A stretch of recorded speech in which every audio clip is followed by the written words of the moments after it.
Tonight, 4 hikers who walked into the wilderness and were never seen again. The trail is supposed to be safe, a place for peace, reflection, and escape from the noise of the world. But sometimes, the woods have other plans. Every year, hikers set out on marked trails with maps in their pockets, food in their packs, and loved ones waiting at home. And yet, some of them vanish. Not a trace, not a footprint, not even a scrap of clothing left behind. Search parties comb the terrain. Dogs track until the scent simply ends. Helicopters scan miles of wilderness. Thermal imaging, military-grade tech, even hundreds of boots on the ground, and still, nothing. It's as if the forest swallows them whole. What makes these cases so unsettling isn't just the loss, it's the silence that follows. No clues, no answers. Just the gnawing question of how someone could disappear so completely in a world mapped by satellites and search grids. Because sometimes the trail doesn't end where the map says it should, and sometimes the path takes you somewhere you were never meant to go. Case 1. The Appalachian Vanishing, Maine, 1995. The Appalachian Trail isn't just a hike. For many, it's a pilgrimage. 2,000 miles of rock, mud, and forest, stretching from Georgia to Maine. Hikers who finish it join an almost mythical fraternity, names etched into logbooks at shelters and whispered with respect around campfires. But Maine? Maine is different. Remote. Rugged. A place where the trail narrows into something wilder, less forgiving.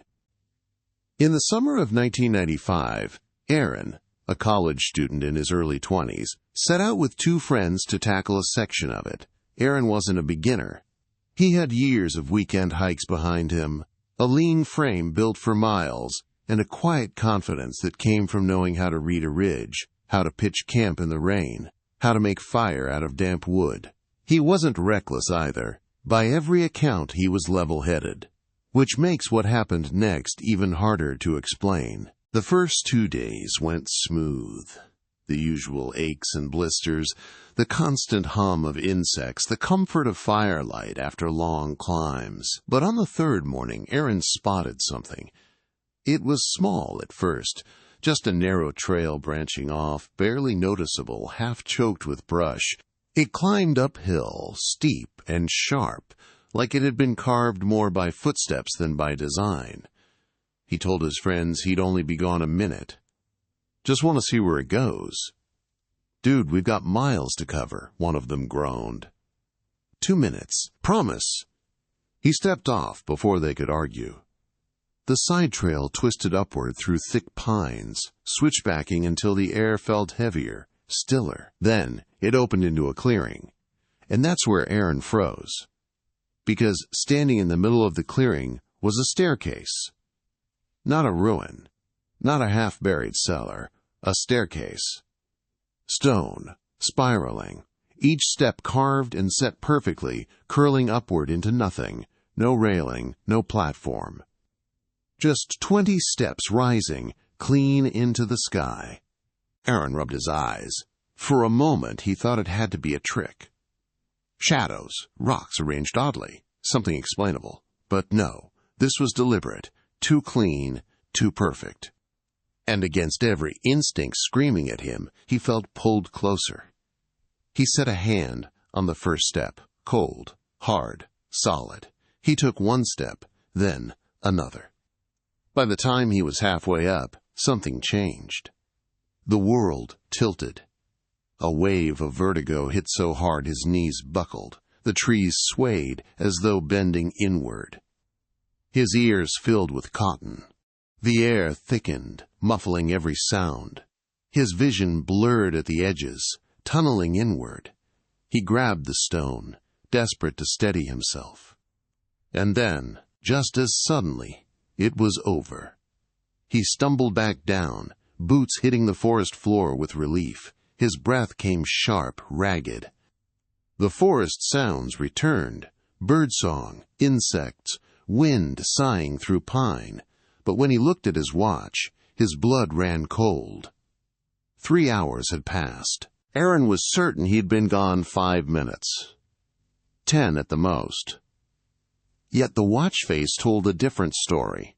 And so did the shouts now crashing through the trees. His friends burst into the clearing, red-faced and furious.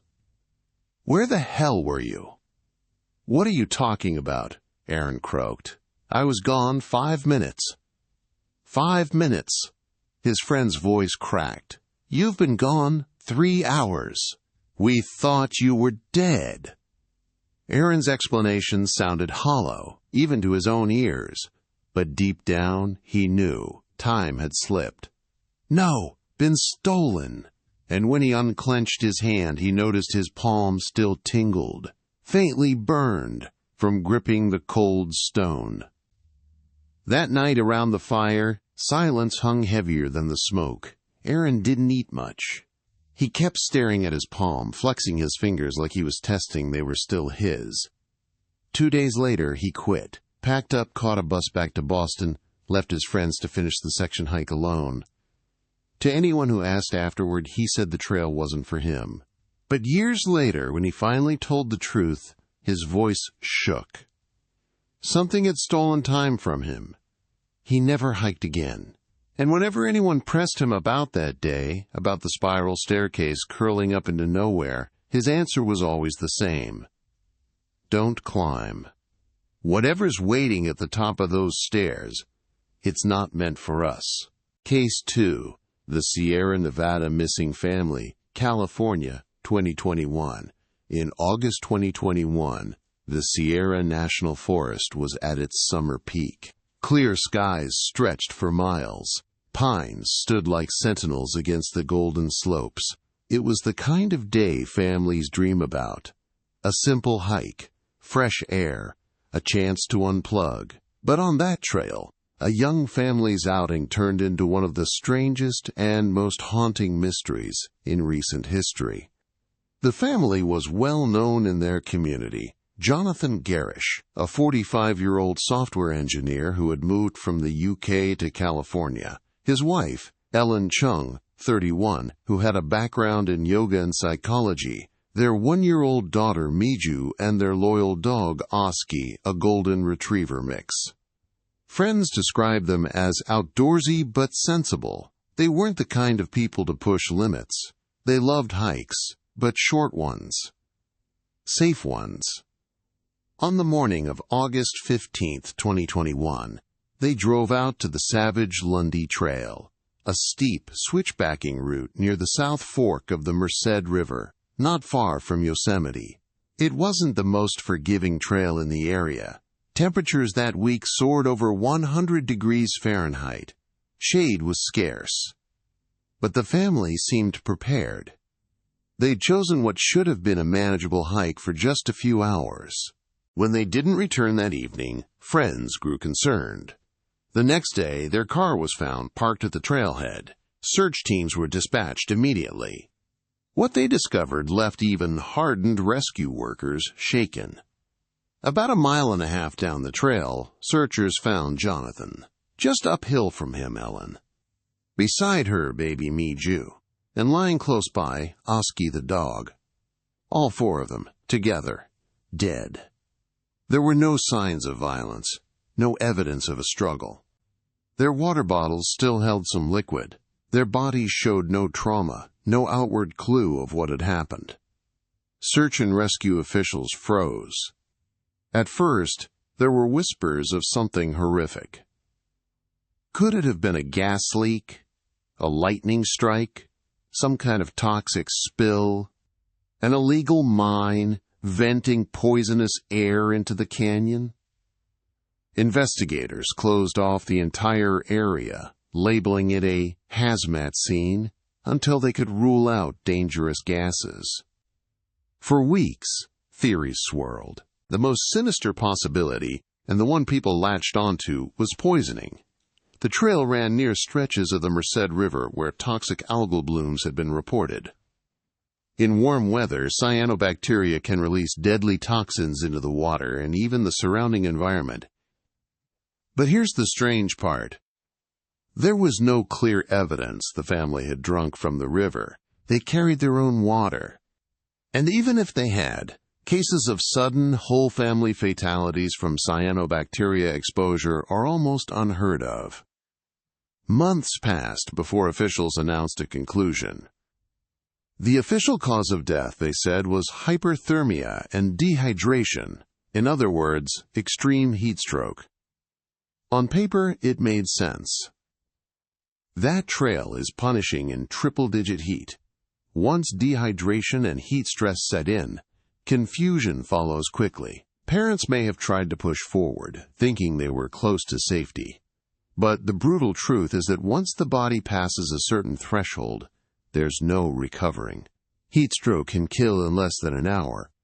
But for many, the explanation raised as many questions as it answered. This was a family familiar with the outdoors. Jonathan was fit. Ellen had studied holistic health. They were carrying water. So how did all four perish at nearly the same time, within steps of one another? Even the dog. Animals are often more heat-resilient than people. Collapsed beside them. It was the suddenness that unsettled people most. Searchers described it as though the family had simply stopped and sat down, overtaken all at once. No desperate crawl for shade. No signs of panic, just silence. Locals who had hiked that same trail shook their heads. Something doesn't add up, they'd say. It's like they were claimed by the canyon itself. Even among investigators, there was quiet unease. Toxic algae remained on the table for months. Some whispered about carbon monoxide drifting from abandoned mine shafts in the area. Others speculated about rare toxins, even supernatural folklore that lingers in the Sierra foothills. Old stories of trails where people vanish, where the land takes back what enters. The family story hit the national news cycle, sparking a wave of armchair detectives. On forums, people dissected GPS data, weather reports, river studies. Every theory was floated: flash flood, snakebite, lightning strike. None fit perfectly. And here's where the mystery deepens. The family had texted no one, left no signal of distress, no sign they even realized how much danger they were in. It's as if whatever happened overtook them before they could react. To this day, the official verdict stands: heat, dehydration, hyperthermia, a tragic accident. But for many who followed the case, that answer feels too simple for what was found on the Savage Lundy Trail. A young couple, a baby, a dog, all healthy, all gone in one silent moment. If the verdict is right, it's a chilling reminder of how quickly wilderness can turn. That even the safest family hike can become deadly with the flip of a thermometer. But if the verdict is wrong, if something else happened in that canyon, then the truth is still out there, waiting like the heat shimmer on a trail where no breeze blows. And either way, one line remains true. Even the safest family hike can turn into a mystery no one can solve. Case 3. The disappearance of Paula Weldon. Vermont, 1946. It was early December of 1946 when the quiet hills of Vermont became the stage for one of the strangest disappearances in New England history. The state's Green Mountains were dusted with winter, their trails still passable, but tinged with that early season chill that reminds you how quickly daylight fades. 19-year-old Paula Jean Weldon was a student at Bennington College, known for her bright personality and adventurous spirit. She wasn't reckless, but she had the kind of confidence you often see in young hikers, the kind that makes the forest feel like a challenge to be met, not a danger to be respected. On the afternoon of December 1st, 1946, Paula set out alone for a walk. She wore a bright red parka, making her stand out against the muted landscape. She carried no overnight gear, no backpack, not even much money. It wasn't meant to be a serious expedition. Just a quick hike to stretch her legs on the long trail, a footpath that winds 270 miles through Vermont's mountains. Multiple people saw her that day. A group of hikers watched her start up the trail, a couple out for a stroll past her going in the opposite direction. A man clearing brush near the road noticed her bright jacket vanish into the trees. Each account confirmed the same thing. Paula entered the woods in broad daylight. And then, nothing. When she didn't return to campus that evening, friends reported her missing. By morning, Bennington College and local authorities had launched one of the largest search operations the state had ever seen. Hundreds of students, townspeople, state police, and soldiers scoured the long trail and surrounding forest. The National Guard was even called in. Search dogs were brought out, their noses trained on Paula's scent. But here's where the case turned strange. The dogs followed her trail into the woods, and then, at a certain point, they simply stopped. The scent was gone, as if Paula had stepped off the earth. No footprints beyond that point. No scraps of fabric. No personal items dropped in haste. The snow that had begun to fall might have obscured some signs, but searchers agreed. The trail ended in a void. For days they combed the hills. Helicopters buzzed overhead. Volunteers shouted her name through the valleys. Farmers checked their barns and outbuildings. Authorities even dredged nearby rivers in case she'd fallen in. Nothing. Paula had vanished in a place that should have left at least one clue. Naturally, theories multiplied. Some believed she'd wandered off trail, gotten lost in the cold, and succumbed to the elements. But no body was ever recovered. Not then, not in the decades since. Others suggested foul play. A suspicious drifter was rumored to have been in the area, but no evidence tied him to Paula's disappearance. And then there were the more chilling explanations. Because Paula wasn't the only one. Her disappearance was just one in a cluster of strange vanishings between 1945 and 1950 in the same area, now known as the Bennington Triangle. In 1945, a man named Mitty Rivers, an experienced hunting guide, disappeared less than 10 miles from where Paula vanished. He was leading a party of hunters, walked ahead briefly, and was never seen again. After Paula, in 1950, an 8-year-old boy named Paul Jepson vanished while playing on a farm, also wearing a bright red jacket. Bloodhounds tracked his scent to the very same stretch of long trail. Then it vanished. That same year, a woman named Frida Langer fell into a stream while hiking, went to change clothes, and never returned. Unlike the others, her body was eventually found, but months later, in an area that had been searched repeatedly, leaving authorities baffled. 4 disappearances, 5 years, all in a 20-mile radius, each one unsolved. It was enough to spark whispers that something was deeply wrong with that section of Vermont's wilderness. People began calling it cursed. Strange lights were reported in the sky. Folklore about strange creatures and invisible forces grew. To this day, hikers and locals alike lower their voices when they talk about the Bennington Triangle. But Paula's case remains the most famous, in part because it was so public, so visible. She was last seen in broad daylight by multiple people. Hers should have been the easiest case to solve. Instead, it's the one that continues to define the mystery of the region. What unsettled people most wasn't just that Paula vanished. It was how thoroughly she vanished.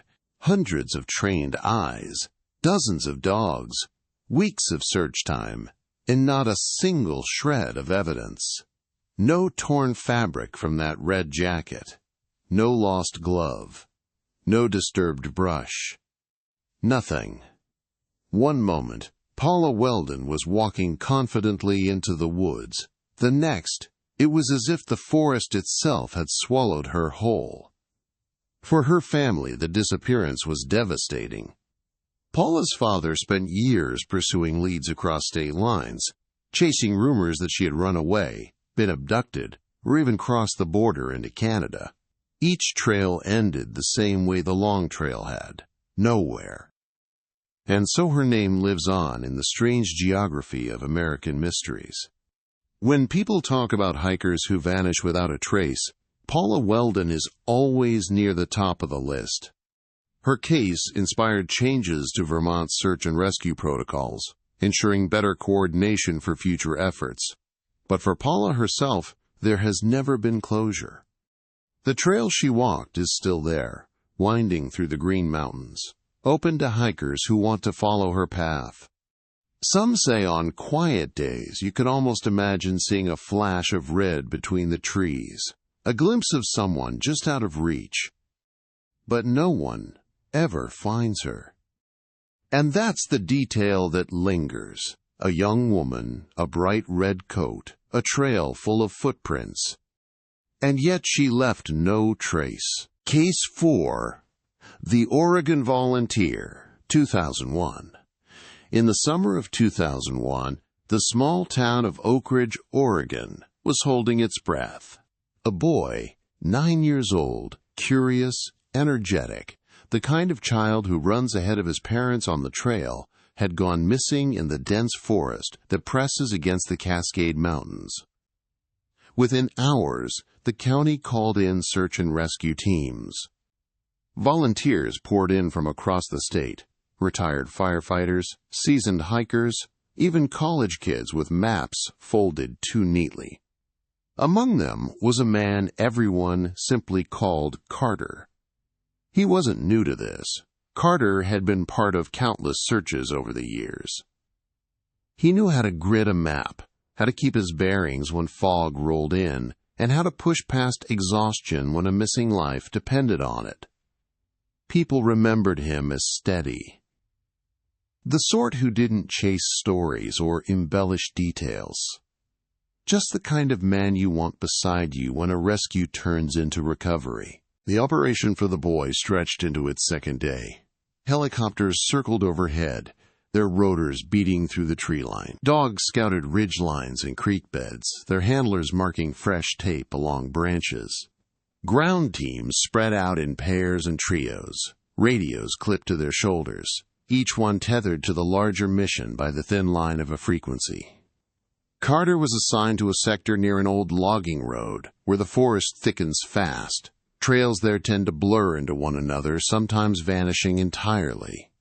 His partner recalled how Carter moved carefully, almost methodically, noting landmarks, checking compass bearings. Then, late in the afternoon, their paths diverged briefly to cover more ground. That wasn't unusual. Standard practice is to keep visual contact or radio checks every few minutes. It was during one of those checks that Carter's voice broke through. "I've got something strange here," he said, calm, but with an edge the others hadn't heard before. Static filled the silence before he spoke again. "I've got a staircase, just standing here, out in the woods." And then, nothing. The line went dead. At first, the team assumed it was a bad connection. Radios crackle and drop all the time in the mountains. They tried to raise him again, calling his name, repeating the channel. No answer. Searchers rushed to his last known coordinates, marking and remarking the grid. They expected to find him waiting, sheepish, maybe explaining away the odd report. Instead, they found something worse. On the mossy ground, not far from a stand of Douglas fir, lay Carter's gear. His pack had been set down neatly, straps buckled, as if placed with care rather than dropped in haste. His radio was coiled beside it, the battery still warm.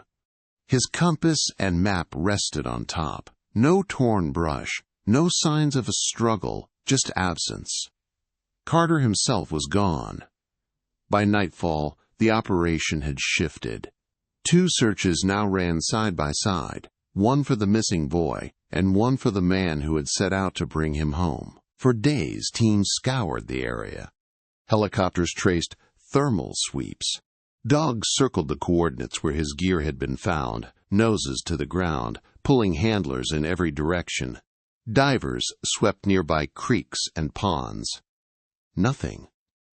The boy, in a cruel twist, was found later that week, disoriented but alive, curled beneath a cluster of brush less than 2 miles from the trailhead. His story was simple. He'd gotten turned around, followed the wrong slope, and huddled down when night fell. He had no memory of Carter, no knowledge of anyone else near him. But Carter's trail ended with his pack. Theories bubbled up like water from a spring. Some argued he'd fallen into one of the hidden sinkholes the Cascades are known for. Others suggested a predator. A cougar, perhaps, though there were no drag marks, no blood, no torn fabric. Some whispered about a human hand, foul play hidden under the cover of dense trees. And then there was his last transmission. Seasoned rescuers avoid superstition, but the words clung to every retelling, "I've got a staircase." In online forums and whispered conversations among search and rescue circles, that detail grew. Some said the stairs were moss-covered.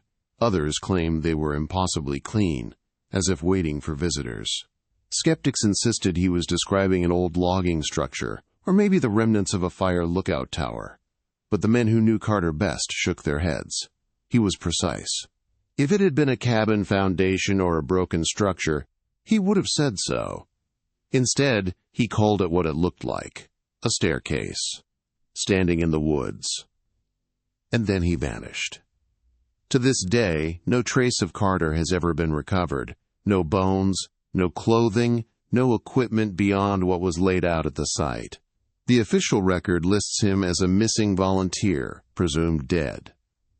But in Oak Ridge, when the story surfaces, it carries the weight of something heavier, because the boy he was searching for came home, and the man who searched for him did not. If you ask the old-timers, they'll lower their voices when they talk about it. They'll tell you that some parts of the forest feel wrong, places where compasses twitch, where sound carries oddly, where the trees lean together like they're keeping secrets.